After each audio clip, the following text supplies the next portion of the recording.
Hey, Phantomaniacs, welcome to the newest unboxing here on the Needless Things YouTube channel. I was not expecting this. No shipping notice, no tracking, no notification.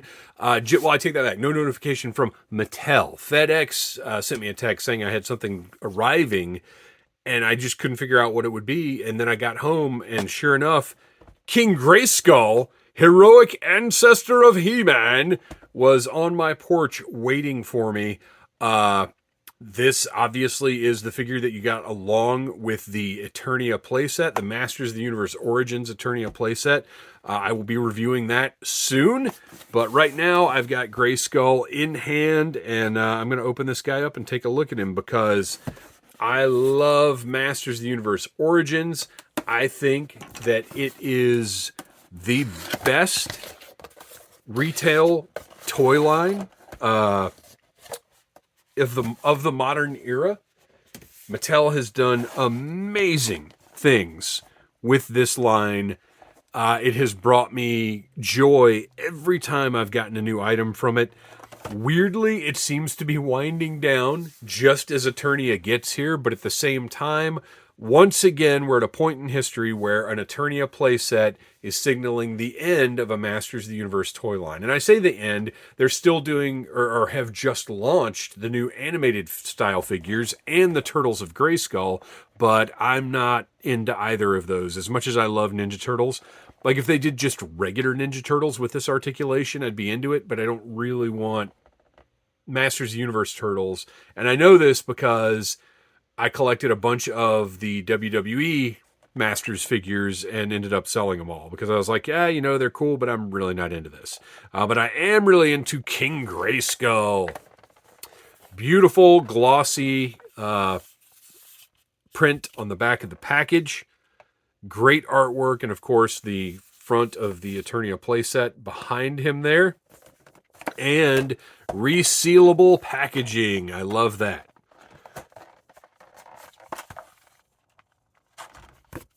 So no fold out or anything on this one, just a simple card back, but beautiful, obviously artwork going on here.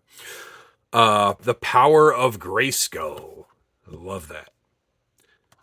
Speaking of Grayskull, let's get the king out of his regal package.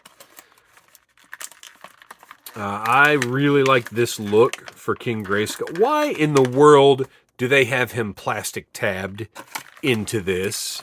That is, and taped. Oh, I hate cape tape. Toy companies, especially Mattel, because you're the worst offender, stop using cape tape. You're leaving sticky residue on my capes, and I hate it. So yeah, plastic tabs, really unnecessary here. This thing is not being sold at Walmart, believe me.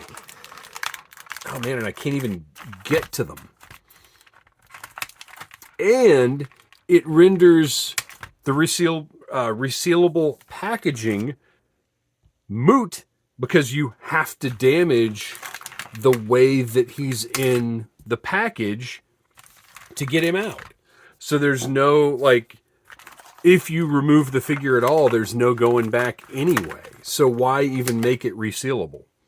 And I think the answer is because that's how most of the Mattel creations, or at least many of the Mattel creations figures have been.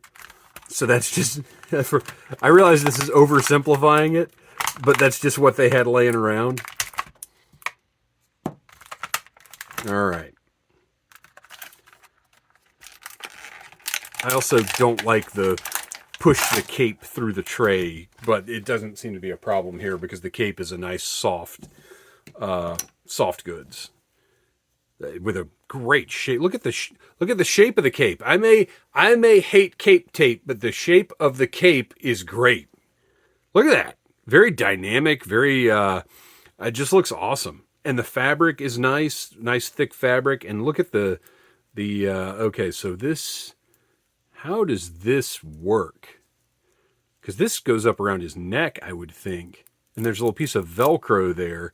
Let's just get the cape off entirely, and then maybe I'll figure that out in a minute. Or maybe it does just sit right back there. But it seems like it should be, like, up there, right? We'll figure that out in a minute. Oh, look, he's got a storage for his sword. I love this on the back, the braided hair. He's very, very 2002 looking, and I actually like that. His gold looks good. He has kind of the inverse colors from He-Man. He-Man has the darker loincloth, so he's got kind of the lighter loincloth. I said inverse colors. That's not really correct, but you get what I'm saying. It's a different look. He's got the chest piece and his band chest gear is like nice metallic silver. Let's zoom in a little bit here.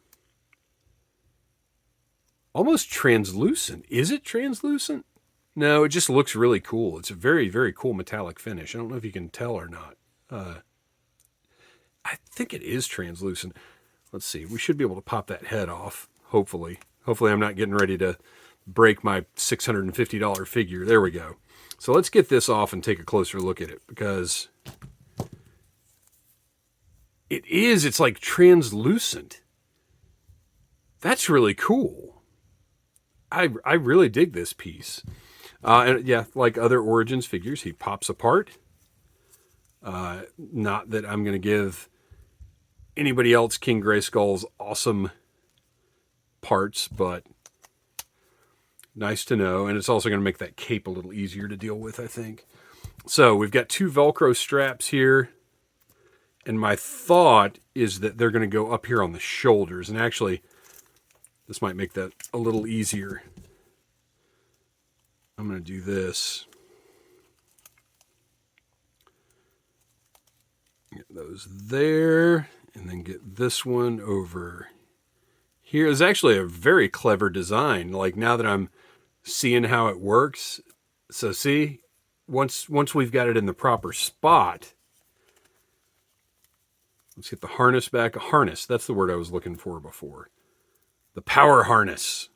Different from He-Man's power harness, but a power harness nonetheless. And actually one of the coolest ones I've seen in the line, thanks to that metallic translucent look. Okay, so see, now that is held in place in the right spot.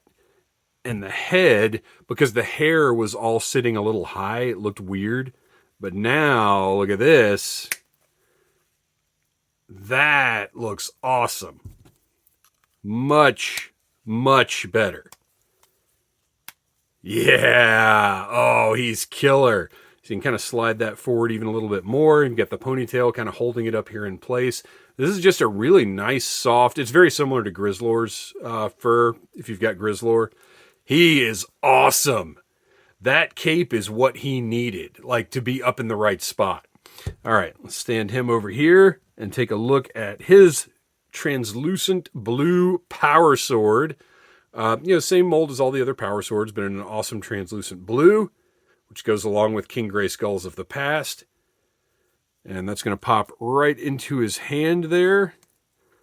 But also, oh, wait. So if he's got his cape on, you can't really put that in his... Well, who's going to put it back there anyway? You got to pose him on the shelf correctly, right? You got to have him holding the sword aloft and looking awesome. This is great. I love it. It was a very good choice for what was it, an early bird figure, I think it was.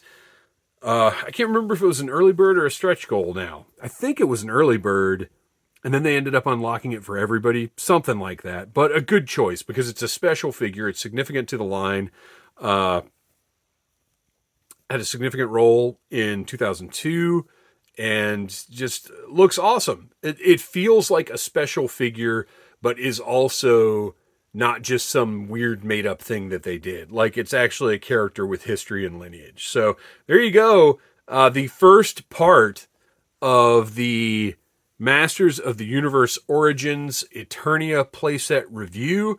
As soon as I get the playset, I'm going to figure out how the heck I'm going to film a review of it, because the thing is monstrous. but it should be here any day now. So sometime in the next couple of weeks, I will have that up. But for now, here's King Grayskull reminding you to like, subscribe, share, tell your friends about needless things. And until next time, I have the power. Smash that like button if you like needless things.